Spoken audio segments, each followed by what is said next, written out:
Assalamualaikum warahmatullahi wabarakatuh. Selamat pagi teman-teman.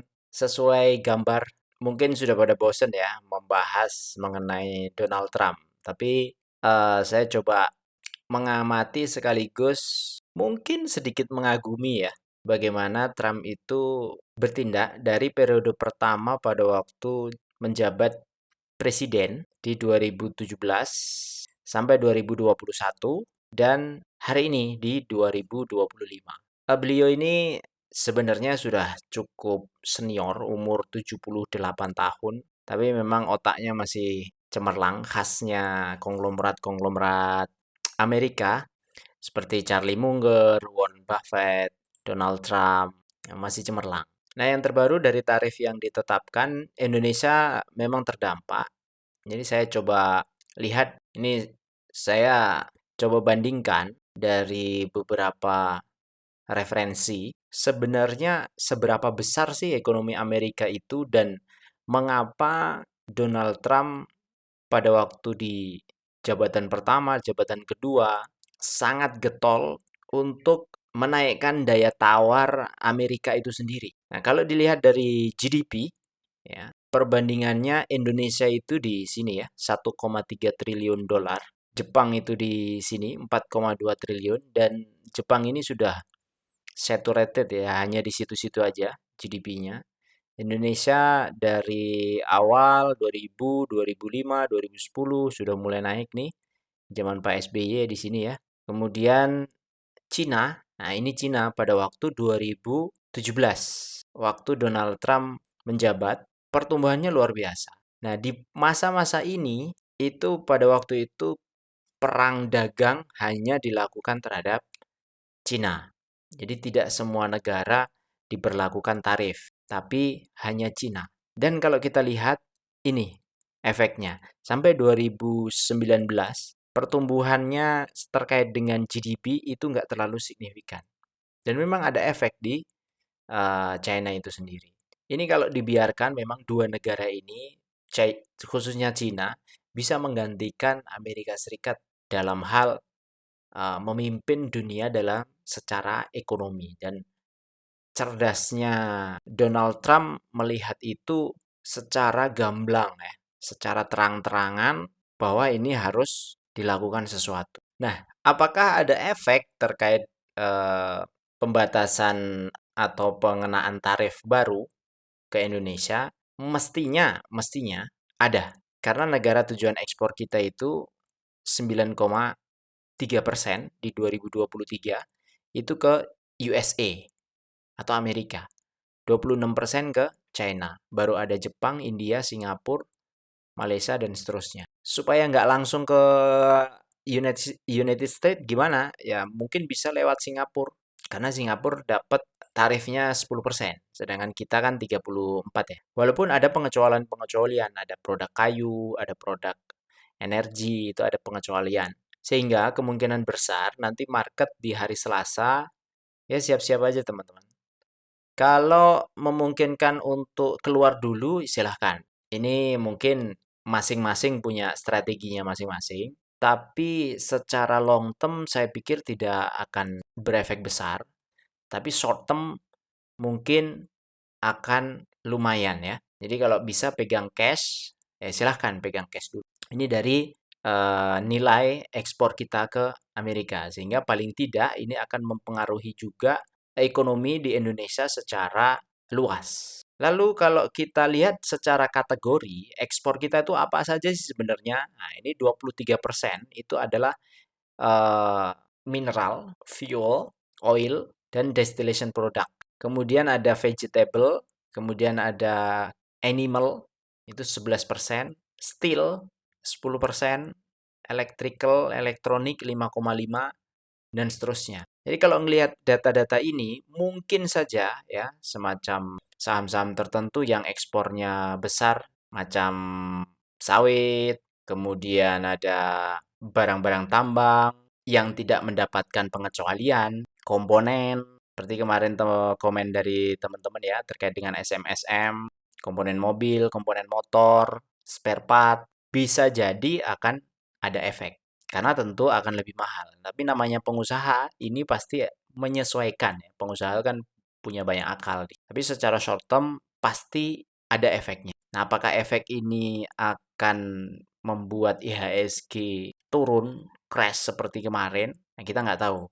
Karena kalau kalau kita lihat ya, ini kemarin sempat diangkat sedikit 5, sekian persen ya dari bottom. Mungkin saja akan terbentuk low baru. Bisa jadi di bawah 1150 ya kita nggak tahu. Tapi yang jelas seluruh dunia sudah ada efek terkait itu. Nah, selain itu kita juga mengimpor barang.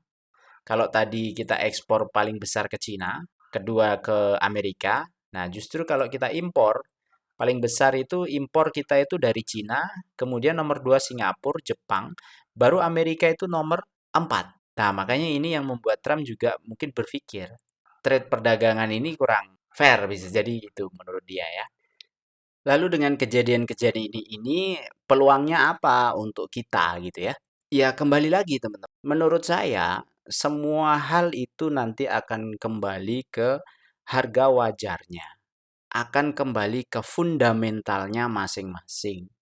Kalau perusahaan yang kita pegang perusahaan yang bagus, manajemennya bagus, hasil yang dihasilkan juga bagus untuk kita sebagai investor, ya kepanikan itu mungkin kalau dari 100% mungkin di bawah 50% paniknya atas kondisi-kondisi yang ada. Karena sudah terbukti secara fundamental apapun itu akan kembali ke harga wajarnya. Ya seperti yang kita bicarakan sebelum-sebelumnya, harga emas sebagus-bagusnya emas, emas itu kan bagus.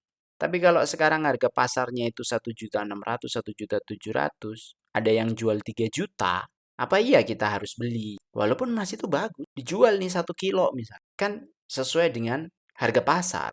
Nah, untuk saham-saham yang kita pegang kalau masih di dalam harga pasar dan ternyata itu turun, ya sebenarnya kesempatan kita untuk nambah muatan di sana. Wong harganya masih harga pasar kok. Sesimpel itu, gitu aja. Nah, masalahnya bagaimana caranya menemukan perusahaan-perusahaan yang menurut kita atau menurut style investasi kita itu adalah harganya wajar. Itu yang harus kita cari di masing-masing kita.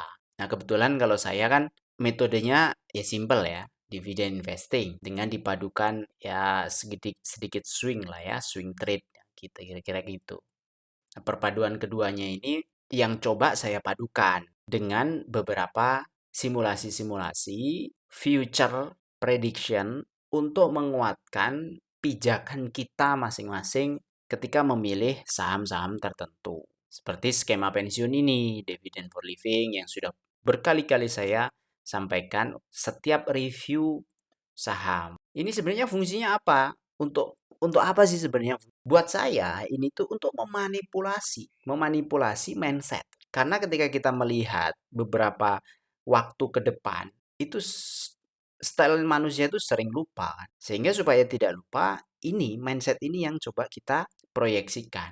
Kalau dividen yield 14% setahun dengan kita nyicil 2 juta per bulan saham-saham tertentu dengan modal awal 50 juta, sampai tahun ke-25 akan berapa sih investasi kita? Oh, ternyata 6,4 miliar.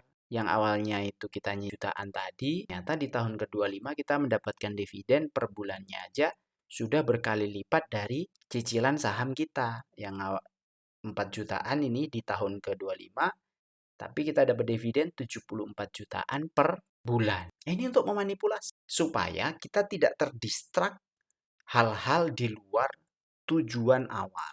Karena setiap manajemen di perusahaannya masing-masing itu, kalau sudah teruji bersekian tahun, sekian puluh tahun, pasti secara naluriah mereka akan mempertahankan perusahaan yang mereka dirikan. Secara naluriah begitu.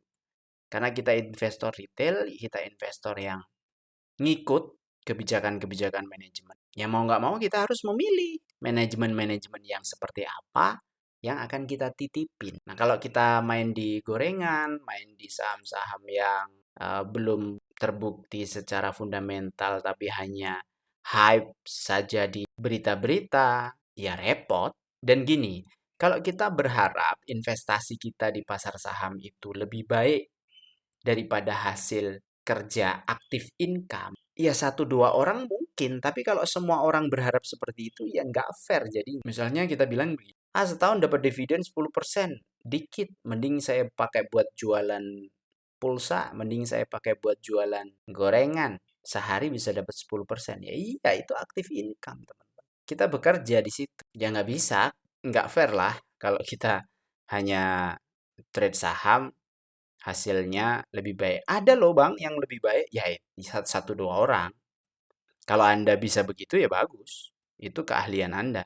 Kalau saya nggak banyak berharap di sana. Karena saya sebagai profesional di dunia kerja atau dunia usaha menyadari bahwa ketika saya berusaha, investor itu mendapatkan hasil pasti sifatnya adalah bagi hasil. Sudah net, sudah dipotong gaji kita, dipotong bonus kita misalnya kalau kita masuk di dalam manajemen sebuah perusahaan itu. Jadi sudah net, artinya dia tidak mendapatkan lebihnya kita sebagai pekerja yang aktif tadi. Jadi investor itu netnya terakhir-terakhir sebenarnya. Kalau kita sebagai investor dan sebagai pekerja, misalnya jadi komisaris, jadi presidir, sebagai pemegang saham kita dapat hasil, sebagai presidir kita dapat gaji dan remunerasi. Nah itu adilnya ya memang begitu, harus begitu. Kalau nggak begitu ya susah menilai keadilannya ya. Yaitu sekelumit cerita dari saya buat nanti hari Selasa. Jadi kalau Selasa marketnya crash, kalau memang teman-teman bisa keluar dulu untuk pegang cash, ya silahkan. Saya pun juga mungkin beberapa saham saya coba tarik dulu gitu ya.